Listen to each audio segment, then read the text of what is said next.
And we're back in the car like we never left. Welcome to the Confessions of a Not So Dangerous Mind podcast. I'd like to thank you all for joining me on this, not really that late night of a drive home here in New York. But once again, we're going to skip past all that promotional jazz and get right to the guts of the episode. We're returning to our ongoing series of guilty pleasure movies with a film that it's hard to believe that I have not included it yet in my now somewhat lengthy, more than 24 of guilty pleasure movies. And the film in question that I'm going to talk about tonight is the second of two blockbusters. Well, one was really a blockbuster. This was more of a wannabe blockbuster. Films released in the summer of 1990, directed by none other than Gina Davis's ex-husband, Renny Harlin, or one of her ex-husbands, I should say, Renny Harlin. The first one, which is not a guilty pleasure movie, it's just a really good action film, Die Hard 2, Die Harder.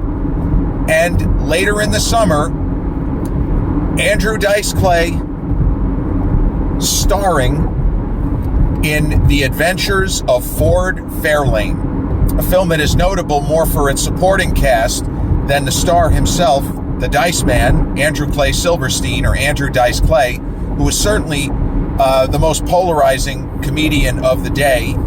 And he's really funny. He's on social media. He has a lot of laughs on his Instagram, going up to people who sometimes do recognize him, sometimes don't. He goes into characters. He did sell out Madison Square Garden, I think, 3 consecutive nights right around the time that this film came out. And it was a concert film, Dice Rules. His stand-up comic was never for everyone, but one of the ironies of his career is that he turned out to be a really good film actor.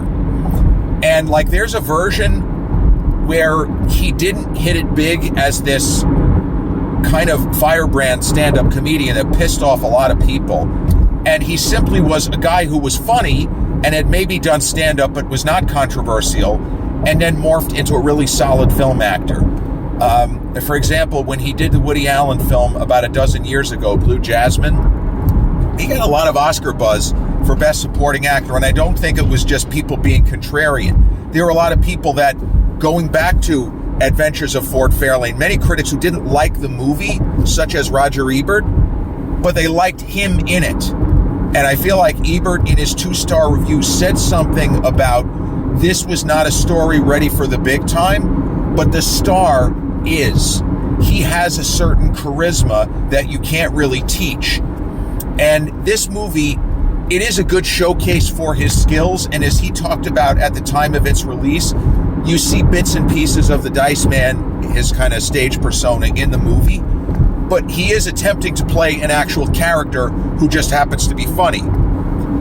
He plays a guy, not surprisingly, who goes by Ford Fairlane, and he is known as the rock and roll detective. He is somebody who has been in the music business for quite some time, and he is tasked with locating a missing girl named Zuzu Petals. But then there's a weird conspiracy involving a music industry executive played hilariously by the great, and I mean this literally, the great Wayne Newton. You know, Mr. Vegas himself, who tried acting, and he's funny in License to Kill the previous year. He had a great guest slot on LA Law, and he is an absolute scream in this film. Lauren Holly is also good in a supporting role. The late Gilbert Gottfried, who is a friend of Dice's, he's funny in a supporting role. And probably the most clever bit of casting that Renny Harlin pulled off is getting Freddy Krueger himself, the great Robert Englund, to play a Freddy Krueger type character. He plays a guy who seems to die repeatedly in the movie, but somehow he doesn't stay dead. And I thought that was a really kind of arch wink, wink, nudge, nudge towards the character of Freddy Krueger, who you really can't kill him. The movie's not good. Oh, I forgot Priscilla Presley. Priscilla Presley was actually pretty hot at the time as a result of the first Naked Gun film, and she was getting ready to shoot Naked Gun 2.5, and she actually has a kind of showpiece or centerpiece moment from the trailer where her character, I guess she's supposed to be a femme fatale, but then again, she was supposed to be a femme fatale in Naked Gun, and that doesn't really happen. But there's a moment in the trailer where we get the idea that she's got a lot of money and maybe some sordid family history. And she says to Andrew Dice Clay's Ford Fairlane, "When I was 10, I walked in on my father and my Shetland pony. Does that excite you?" And Dice goes, "I don't know. I never met your father." And I remember seeing the trailer while my dad and I were watching Die Hard 2, and I thought it was just awesome that Renny Harlin had 2 movies coming out within the same, kind of corner of summer real estate. The trailer played well, the movie bombed, but it is an interesting film. It is super entertaining, and I even forgot, Ed O'Neill. So you think of the supporting cast here: Priscilla Presley, Ed O'Neill, Robert Englund, Wayne Newton, and playing Dice's assistant, Lauren Holly. And Lauren Holly was on the rise big time, and she's great in this film. Most of the supporting performers, especially Ed O'Neill is a riot. He was everywhere in that era, not just Married with Children. He was about to start production on a movie called Dutch with Ethan Randall that ended up, it wasn't a good movie, but I'm pretty sure it was a box office hit. It's the supporting players that make this movie so much fun. And Dice at the center, even though he doesn't have that much to work with, he gets a lot of, for me, memorable moments where he calls people snapperhead. And the story proper is not really very important. It's a product of its time. There are certain movies that scream product of their time. And The Adventures of Ford Fairlane was produced at the tail end of the 80s, but it has a glossy 90s feel to it. Dice has the big hair, Lauren Holly has the big hair, Wayne Newton has the big hair. And for me, there were so many memorable exchanges. There's a lot of great Los Angeles locations. There's a bit with Jimi Hendrix's guitar for a left-handed wizard. It's just one of those movies that is bad. I don't want to say it's so bad it's good, but I would give it 3 stars out of 4 just because it is so entertaining. And it's like everybody in the movie and Renny Harlin got together and said, "We know this script is not very well done. We can't really even explain the plot. There's this thing with the 3 CDs, and that there is somebody named Art Mooney that everybody is looking for. Art Mooney is kind of the MacGuffin of the film. And when Dice figures out what the deal is with this Art Mooney, it's another one of those kind of great Andrew Dice Clay moments. But I've probably seen this film 15 times from start to finish. I was an unabashed fan of Andrew Dice Clay, the stand-up comic. I should not have been watching him, but there are moments throughout history, and it's easier now in the social media era with everything going viral. But Andrew Dice Clay hit like a thunderbolt. Rodney Dangerfield, he's one of many great comics that Rodney Dangerfield at least had a hand in discovering, and Jim Carrey is in that category as well. When Jim won he won some kind of award, and or maybe he was presenting an award to Rodney. I think that's what it was. And Rodney was so gracious, saying, I want to just say that I'm so happy with Jim and all of his recent success. It couldn't have happened to a nicer guy. Rodney knew Jim's dad. Jim's dad was really funny, but he didn't go for it in comedy the way Jim did. But Dice had a set that he did on one of the Rodney Dangerfield Young Comedian specials. And he just went out there and he absolutely killed. He had about 10 minutes and he killed. And I couldn't have been more than 13. I should not have been exposed to it. It was, forget R-rated, it was X-rated. But to my ears, he was the funniest comedian that I had seen up to that point. I'd had a little bit of exposure to George Carlin. I don't think that I was exposed to George's best stuff at that point. I was a fan of Robert Klein, who my dad went to school with. But Dice was different. And that's how he was able to get a movie career going so quickly. He did a film with, speaking of SNL, Victoria Jackson and Leah Thompson called Casual Sex, where he plays a character who is also inspired by his Dice Man persona, who goes by the Vin Man. And that's a movie that's a terrible film, but Dice is good. So, like, he just had the ability to elevate so-so material. Now, he is not the generational talent of Jim Carrey. Jim Carrey, in Once Bitten, elevated so-so material and made the film entertaining by sheer force of talent and will. In Ford Fairlane, it is Dice's interactions with others. It is his one-liners, have a Twinkie, snap her head, and he has this kind of running bit with the character played by Robert Englund. And when they finally show down towards the end of the film, something happens that you're not expecting, and it is ingenious. The movie has a number of moments that take you by surprise in a good way. There's a moment where Ed O'Neill, who pretends, or he actually fancies himself, he could have been a rock star, and he and Dice have a weird history, or Ford, they have a history that's funny. Ed O'Neill has another show-stopping moment where he sings, if you want to call it singing. He sings and dances to a song that his character, he plays a Lieutenant Amos, that of course Dice calls him Lieutenant Anus, and they have this weird repartee back and forth. They're not really friends, they're not really enemies. But to see Ed O'Neill 30-some years ago, decades before Modern Family, sing and dance to a tune called Booty Time, that's just about pure cinematic gold. And there's a moment early in the film where Dice takes a shot at Roseanne Barr, needlessly, which I thought was funny at the time. But Andrew Dice Clay and Roseanne Barr actually went on tour together. It was called the Mr. and Mrs. America Tour, where they both did stand-up. And I don't know if there were any skits, but it's strange that they ended up, working together. And I assume that he apologized for it, or she probably dragged him for it. But I remember when they played the Paramount, right around this time, 5 years ago, just before COVID. And it was a big deal.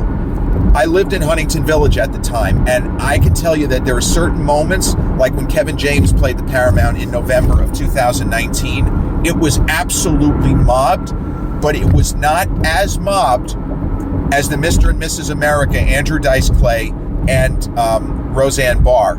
And I did a poll, which I found interesting, on my Instagram, because Dice, even though he played Lady Gaga's dad in the Star is Born remake, and I guess if you want to say kudos or a tip of the cap to Bradley Cooper, because Bobby D, De Niro, and a couple of other big hitters, I want to say Pacino, actually tested. They wanted to play Lady Gaga's dad. They wanted to work with Bradley Cooper, especially De Niro.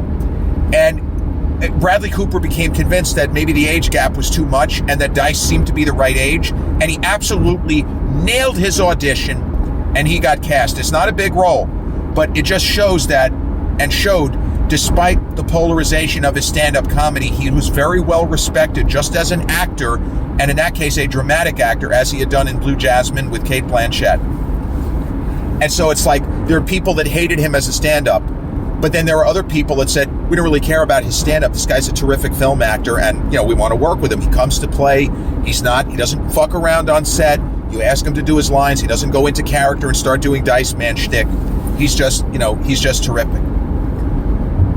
But his performance in Ford Fairlane, it holds the film together. And as lame as the twists of plot are, Clay carries it through, because the movie doesn't go more than a couple of minutes usually without a big laugh. And there are a lot of people who just didn't find the film funny, and I did. And the way that Wayne Newton's character comes across, sometimes he seems antagonistic, sometimes he is kind of friendly with Ford, but ultimately it goes in a direction that you're not expecting. And Harlin's direction is very tight.